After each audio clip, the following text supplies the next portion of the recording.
Hello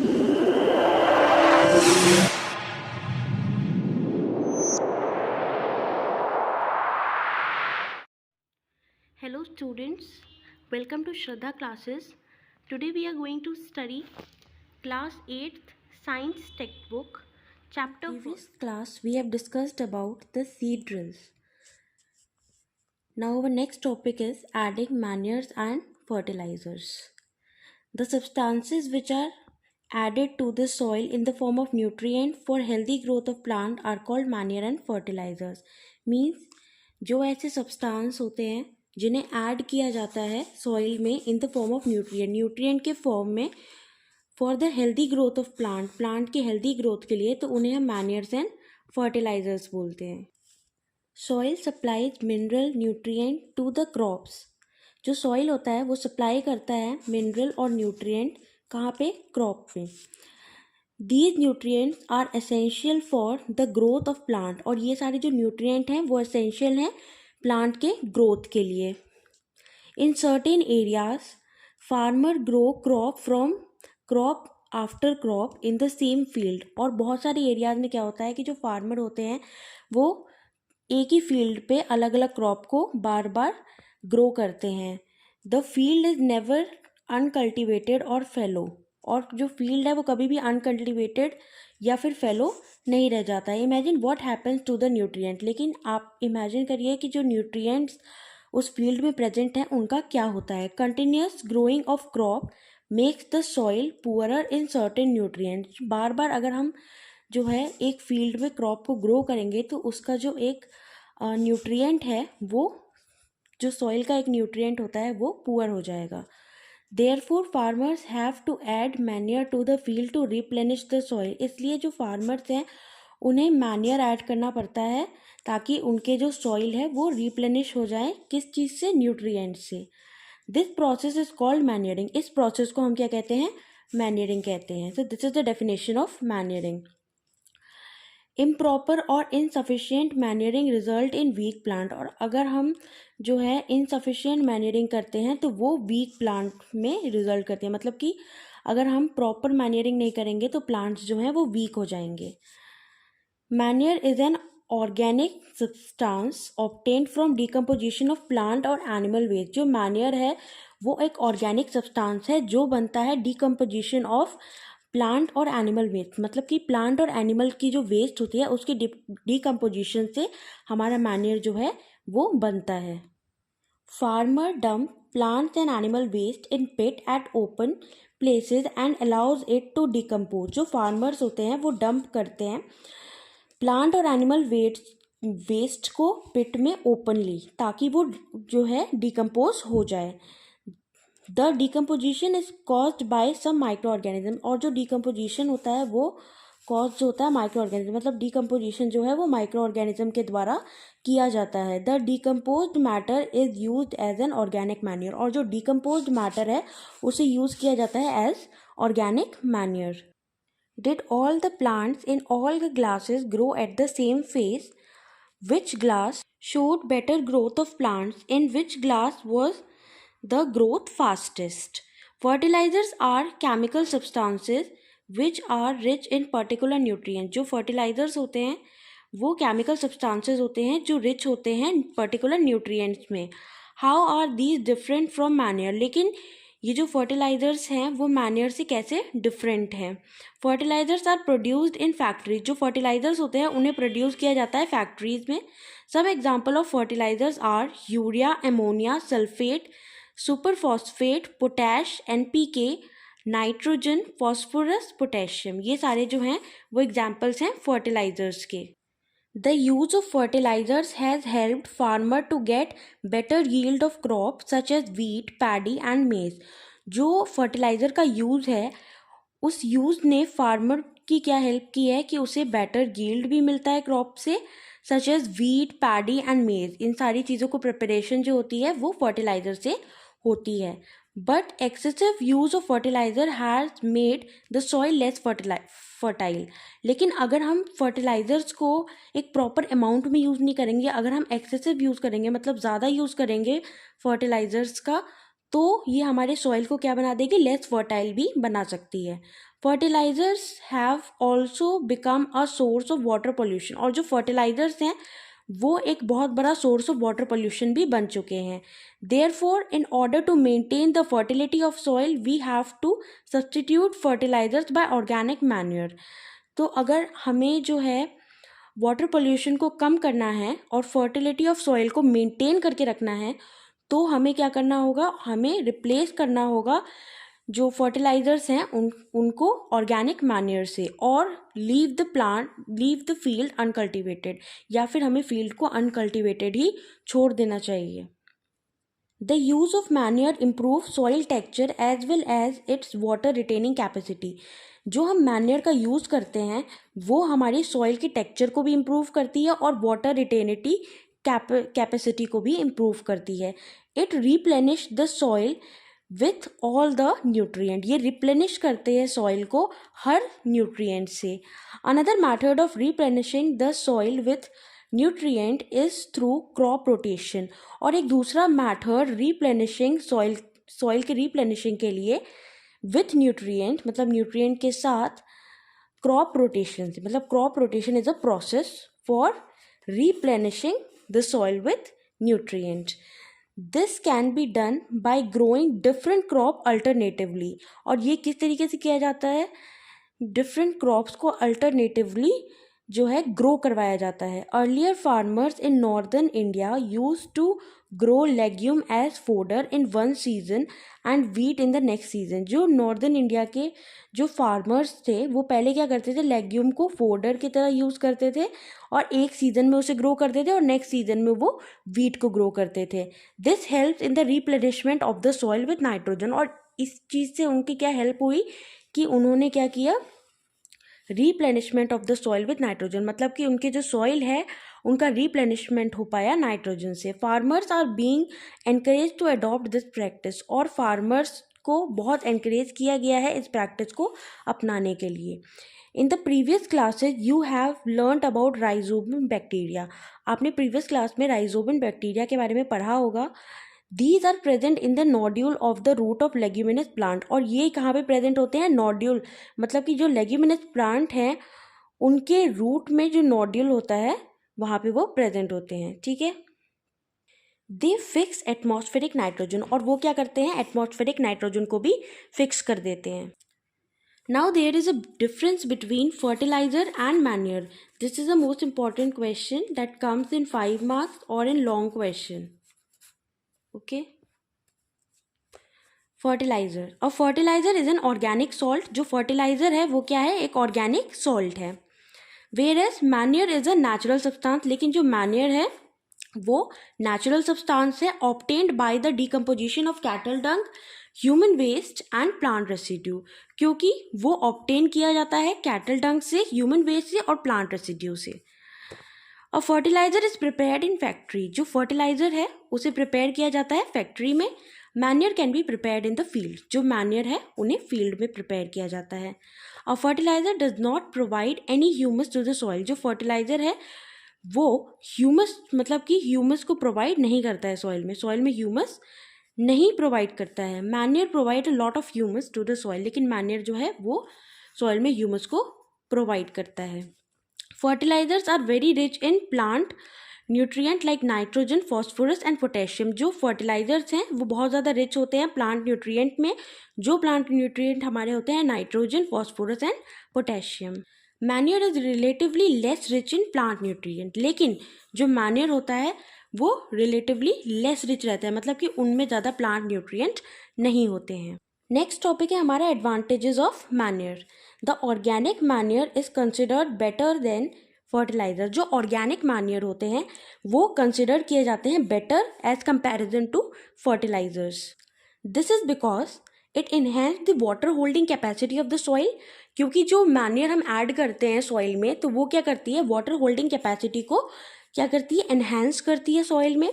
it makes the soil porous due to which exchange of gases became easily. और वो soil को क्या करती है, पोरस बना देती है ताकि एक्सचेंज ऑफ गैसेज जो होती है वो ईजली हो जाता है.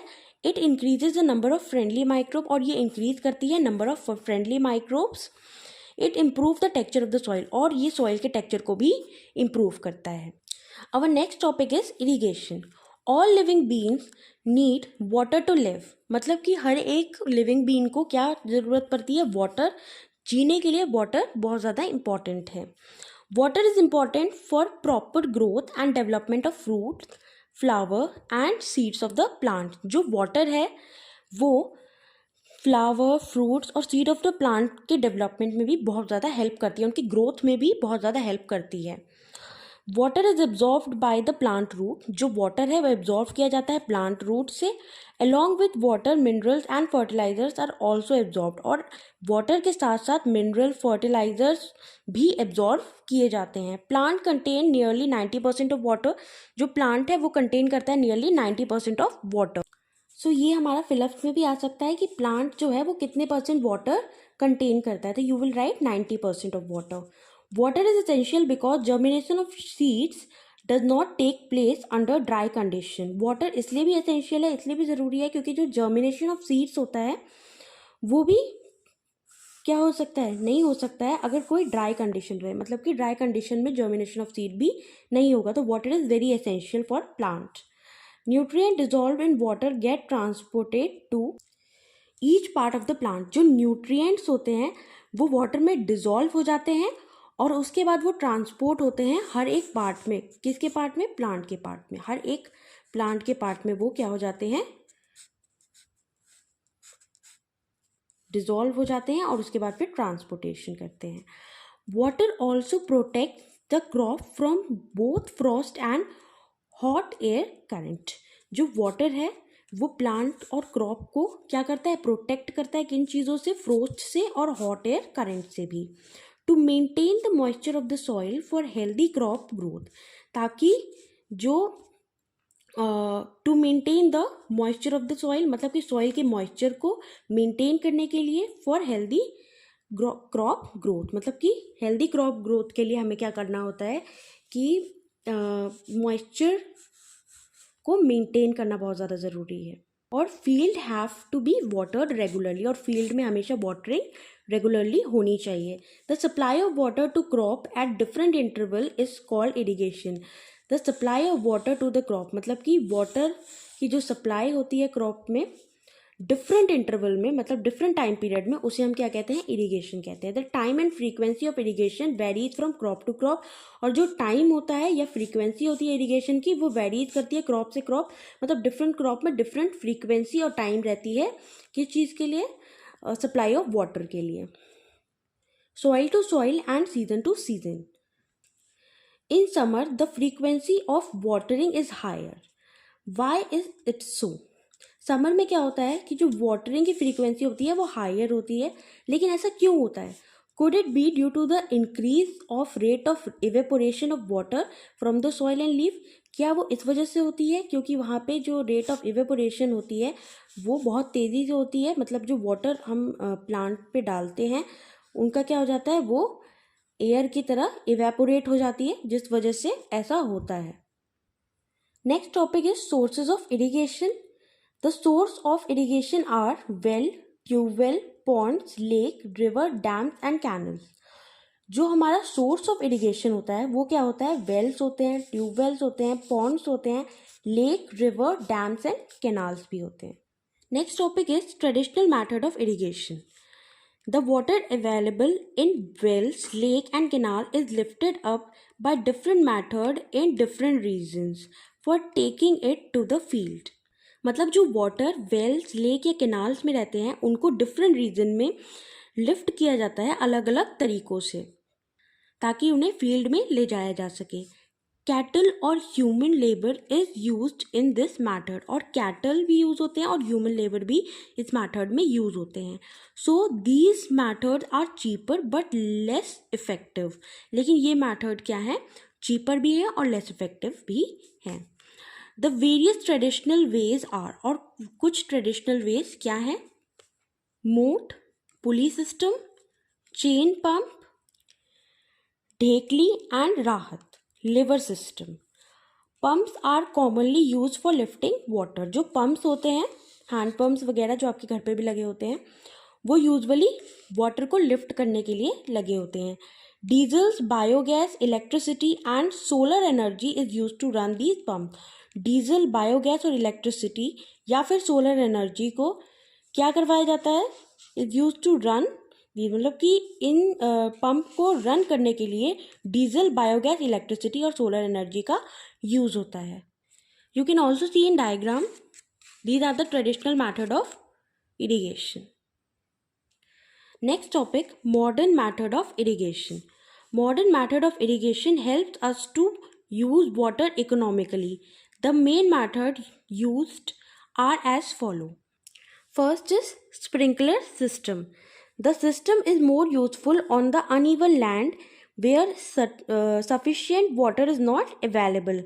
ये जो सिस्टम होती है वो ज़्यादा यूजफुल अनइवन लैंड्स पे होती है जहाँ पे वाटर अवेलेबल नहीं होता है. The perpendicular pipe having rotating nozzle on the top. और इसमें क्या होता है, परपेंडिकुलर पाइप होती है और रोटेटिंग नोजल्स होती हैं जो टॉप पे होती हैं. Are join to the main pipeline at regular interval. और वो जॉइन होती है मेन पाइपलाइन में जो रेगुलर इंटरवल में वो जॉइन होती है. When water is allowed to flow through the main pipeline under the pressure with the help of the pump. और जब वाटर अलाउ होता है to flow through the main pipe under the pressure with the help of pump, it escape from the rotating nozzle. तो वो escape कर देता है कहाँ से, रोटेटिंग नोजल से. It get sprinkled on the top of the crop, okay, as if it's raining. मतलब कि वो जो क्रॉप लगे होते हैं फॉर एग्जाम्पल, तो उनके ऊपर वो रेनिंग मतलब कि जैसे बारिश होती है उस टाइप से वो स्प्रिंकल होता है water. Sprinkler is very useful for Sandy soil. और सैंडी सॉइल के लिए स्प्रिंकलर बहुत ज़्यादा यूजफुल भी माना जाता है. Also you can see the diagram of the sprinkler system and how it works. With diagram it will be more clear to you. Next topic is drip system. In this system the water falls drop by drop just at that position of the root, so it is called drip. मतलब कि इस system में जो water है वो drop by drop क्या होता है, ड्रॉप बाय ड्रॉप फॉल होता है. और वो कहाँ पे फॉल होता है, वो रूट्स के पोजीशन में फॉल होता है. इस वजह से उसे ड्रिप सिस्टम कहते हैं. It is the best technique for watering fruit plants, gardens and trees. और ये एक बेस्ट टेक्निक है वाटरिंग करने में फ्रूट प्लांट्स में, गार्डन्स में और ट्रीज में. The system provide water to plant drop by drop. और ये सिस्टम प्रोवाइड करती है वाटर को ताकि वो क्या करे, ड्रॉप बाय ड्रॉप हर एक क्रॉप पे जा सके. Water is not wasted at all. और इसमें इस प्रोसेस में वाटर भी वेस्ट नहीं होता है.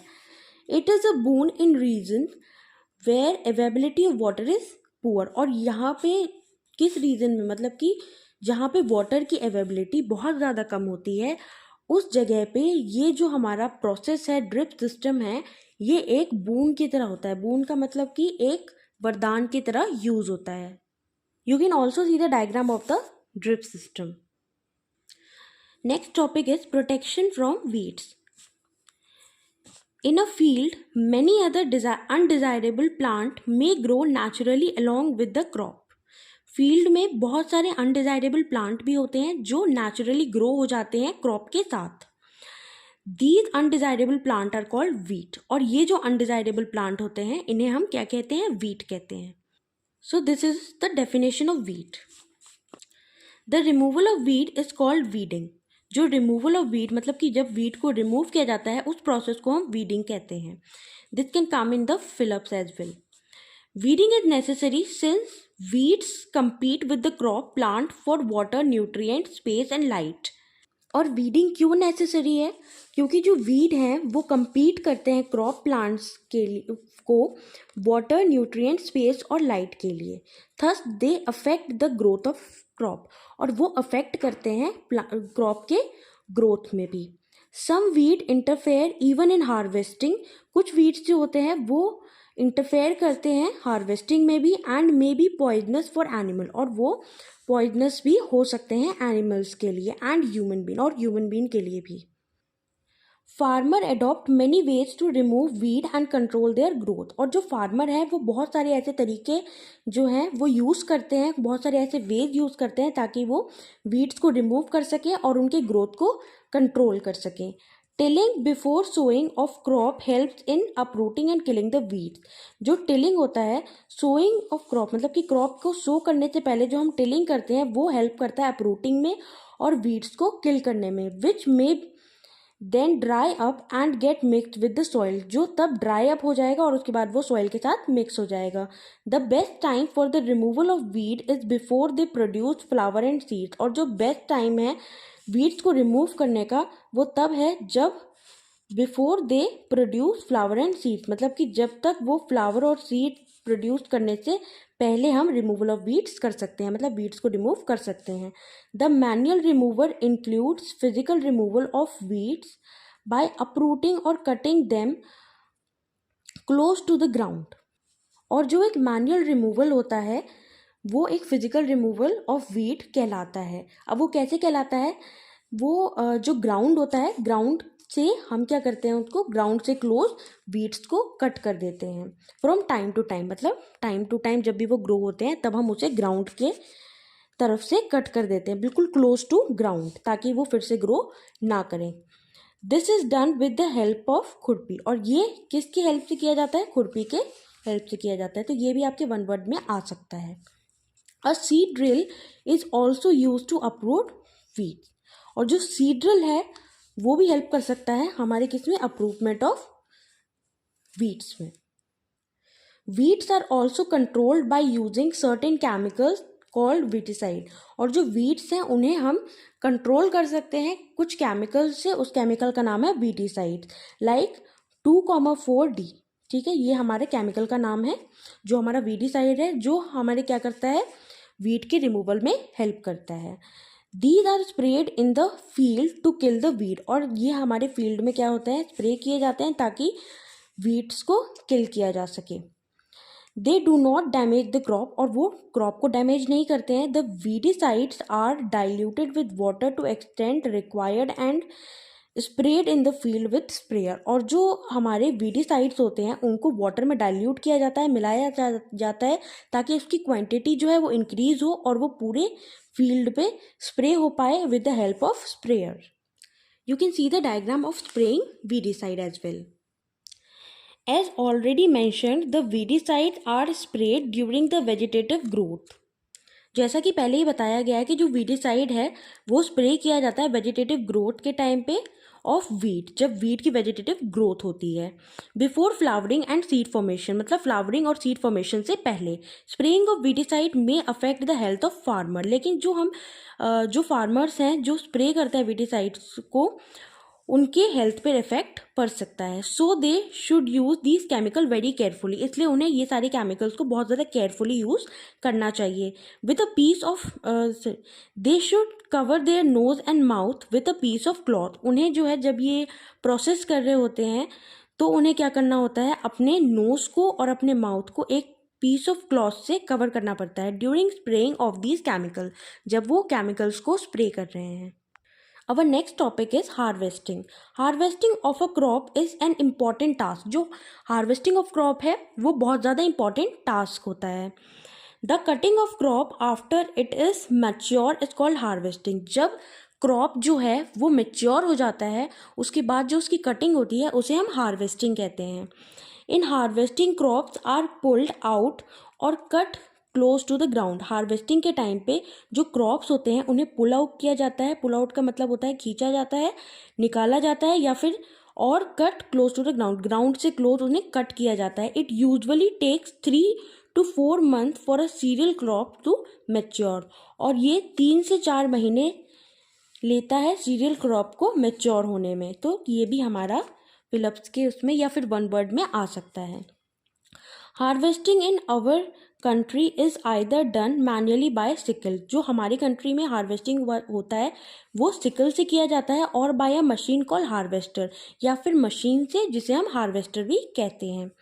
इन the harvested crop the grain seeds need to be separated. जो हार्वेस्टेड क्रॉप होता है उसमें ग्रेन्स को क्या करना पड़ता है, हमें सेपरेट करना ज़रूरी होता है।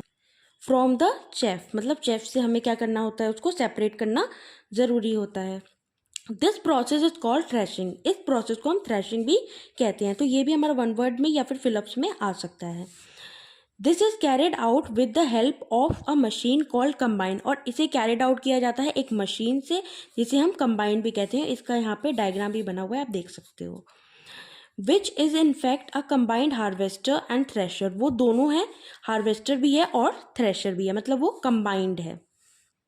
Farmer with small holding of land do the separation of grain and chaff by winnowing, और जो फार्मर होते हैं जिनके पास बहुत कम लैंड होता है वो क्या करते हैं, ग्रेन का सेपरेशन चाफ से विनोइंग के मेथड से करते हैं।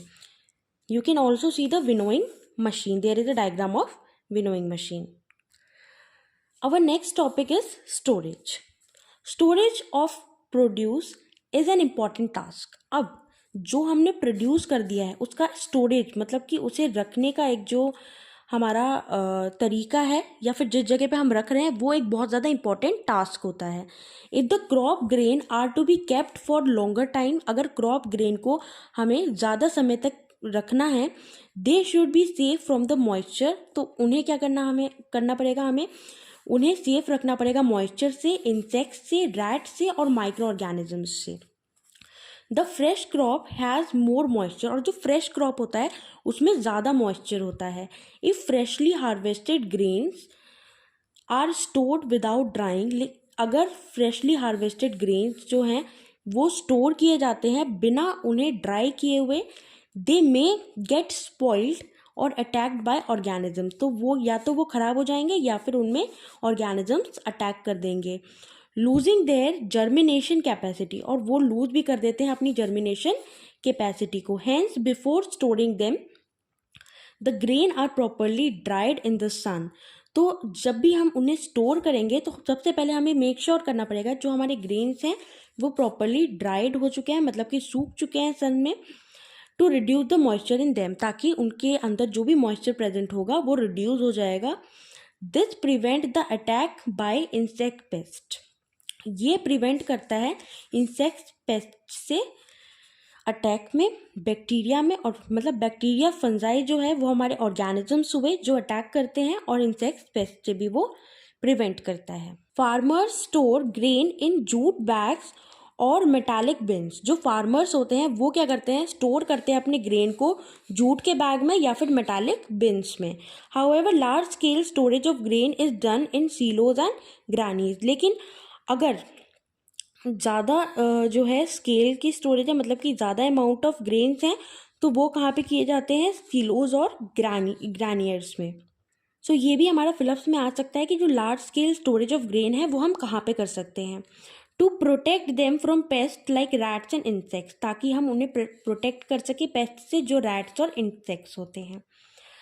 Dried neem leaf are used for storing food grains at home, जो ड्राइड नीम की लीफ, जो सूखी हुई नीम की लीफ होती है, उन्हें क्या किया जाता है, यूज़ किया जाता है स्टोर करने के लिए फूड ग्रेन को घर पे, for storing large quantities of grains in a big godown.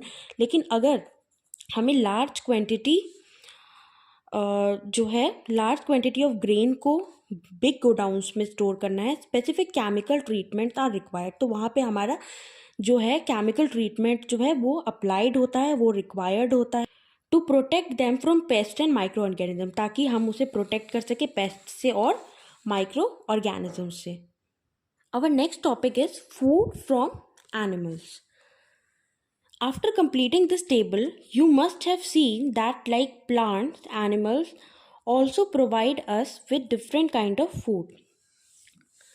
Many people living in the coastal areas consume fish as a major part of their diet. जो लोग कोस्टल एरियाज में रहते हैं वो फिश को कंज्यूम करते हैं उनके मेजर पार्ट ऑफ डाइट में। In the previous classes you have learned about the food that we obtain from plant, और प्रीवियस क्लास में आपने पढ़ा है कि जो फूड है जो हमें कहाँ से मिलता है, प्लांट से मिलता है। We have just seen that the process of crop production involve a number of steps, और हमने अभी देखा है कि जो प्रोसेस होता है क्रॉप प्रोडक्शन का वो बहुत सारे नंबर ऑफ स्टेप्स इन्वॉल्व करता है, like selection of seeds, seed का selection, sowing etcetera. Similarly animal reared at home or in farm have to be provided with proper food. वैसे ही जो एनिमल्स होता है जो एनिमल्स होते हैं वो उन्हें रियर किया जाता है होम्स में या फिर फार्म्स में, तो उन्हें प्रॉपर अमाउंट ऑफ फूड देना होता है, shelter and care. When this is done on the large scale it is called animal husbandry. और जब ये प्रोसेस लार्ज स्केल में किया जाता है with a large number of animals, तो इस प्रोसेस को हम एनिमल हस्बेंड्री कहते हैं. So in next class we will discuss कि जो चैप्टर के बीच में से जो भी क्वेश्चन अराइज होते हैं, I will tell you all of them, and after completing that we will go to exercises as well. अगर आप हमारे चैनल पर नए हैं तो चैनल को सब्सक्राइब करिए, साथ ही लगे बेल आइकन को क्लिक करिए ताकि हमारी वीडियोस की लेटेस्ट नोटिफिकेशन आपके पास सबसे पहले पहुंच सके. और वीडियो को लाइक करें, शेयर करें और कमेंट करें. जो भी क्वेश्चन, जो भी डाउट आप लोगों के पास है, कोई भी क्वेश्चन, कोई भी चीज़ समझ नहीं आ रही है, तो you can ask me. As well as in description there is a Instagram link, तो वहाँ पे भी आप जाकर मुझसे बात कर सकते हैं. You can message me if you have any kind of doubt regarding the chapter.